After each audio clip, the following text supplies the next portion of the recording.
एक घरच्या घरी फ्रेंच फ्राईज बनवताना बटाटे उभे चिरून ते कोरडे करून घ्या आणि त्यामध्ये तांदळाचे पीठ किंवा कॉर्नफ्लॉवर घालून मीठ घालून फ्रेंच फ्राईज तळा। कॅफे सारखे फ्रेंच फ्राईज घरच्या घरी तयार होतात। 2 गुलाबजाम बनवताना अगदी मऊ आणि लुसलुशीत बनवण्यासाठी खव्यामध्ये थोडासा मैदा घालून गुलाबजाम बनवा, खूप लुसलुशीत होतात। 3 दहीवडे बनवताना पिठामध्ये थोडासा रवा मिक्स केल्यास दहीवडे मस्त अगदी मऊ लुसलुशीत बनतात। 4 रव्याचे आप्पे बनवताना त्यात थोडेसे दही घालावे म्हणजे आप्पे खूप छान लागतात। 5 अळूवडी बनवताना त्यामध्ये थोडी चिंच आणि गूळ घाला, त्यामुळे घशाला खाज येत नाही। 6 किचन ओटा, गॅस शेगडी, फ्रीज, ओव्हन यांच्या खाली खूप झुरळ झाले असतील तर लवंगाच्या पाण्याचा स्प्रे करा, याने झुरळ जागेच मरतील। 7 स्वयंपाकासाठी नेहमी लोखंडी, स्टील, पितळे त्याच्या भांड्यांचा वापर करावा, नॉनस्टिकची भांडी कमी प्रमाणात वापरावी। 8 चहा बनवताना अद्रक आणि विलायची ठेचून घालावी, यामुळे चहाची चव वाढते। 9 खीर पातळ झाली असेल तर बदाम, काजूची पावडर करून घाला, याने खीर घट्ट आणि स्वादिष्ट होते।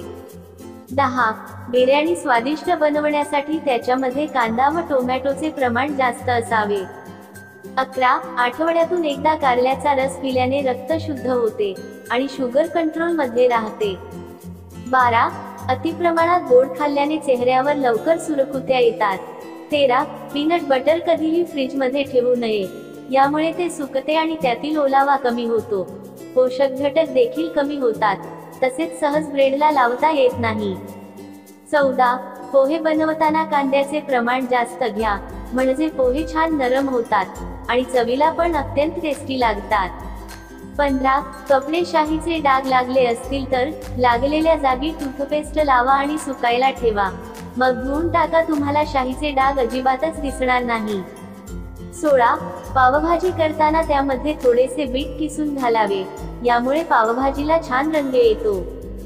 17 पावभाजी करताना पाव एकसारखे कापले जावेत, यासाठी एका भांड्यात गरम पाणी ठेवावे आणि त्यात बुडवून गरम झालेल्या सुरीने पाव कापावा, यामुळे पाव चांगले कापले जातात। 18 फरसबी, मटारचे दाणे, भोपळी, मिरची ही भाज्या शिजवताना आधी हळद, मीठ घातलेल्या पाण्यात भाज्या शिजवाव्या, यामुळे रंग हिरवागार राहतो।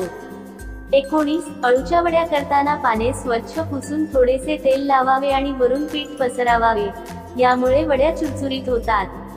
20 लाल भोपळा, कलिंगड, खरबूज यांच्या बिया कडक उन्हात वाळवाव्या, नंतर सोलून साठवून ठेवाव्या, पदार्थ गार्निश करण्यासाठी त्याचा उपयोग होतो। 21 मेथी धुतल्यावर थोडं मीठ लावून ठेवा। 22 तांदूळ शिजवताना लिंबाचा रस घाला, भात पांढरा होतो। 23 पुलाव करताना संत्र्याच्या सालीचं चूर्ण मिसळा, यामुळे पुलावला सुगंध प्राप्त होतो। 24 सॅलेड बनवण्याआधी भाज्या आणि फळं फ्रीजमध्ये ठेवा, मनासारख्या आकारात कापता येईल।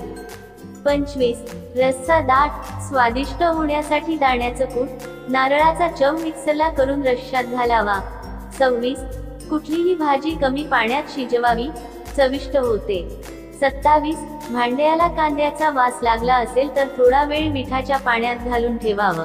28 हाताला किंवा पाटा, वरवंट्याला येणारा मसाल्याचा वास जावा म्हणून त्यावर कच्चा बटाटा किंवा लिंबू चोळा। 29 पुरीसाठी पीठ मळताना त्यात थोडं दूध व बेसन मिसळा, पुऱ्या खुसखुशीत बनतील। 30 मसालेदार पदार्थांची करी घट्ट करण्यासाठी त्यात तिळाच्या पेस्टचा वापर करा। संपूर्ण व्हिडिओ पाहिल्याबद्दल तुमचे खूप खूप धन्यवाद। वरील टिप्स तुम्हाला उपयोगी वाटल्या असतील तर व्हिडिओला लाईक नक्की करा, त्यासोबत आपल्या फ्रेंड्स फॅमिली सोबत शेअर करा आणि अशाच नवनवीन माहितीसाठी आपल्या एकविरा किचन या चॅनलला सबस्क्राईब नक्की करा।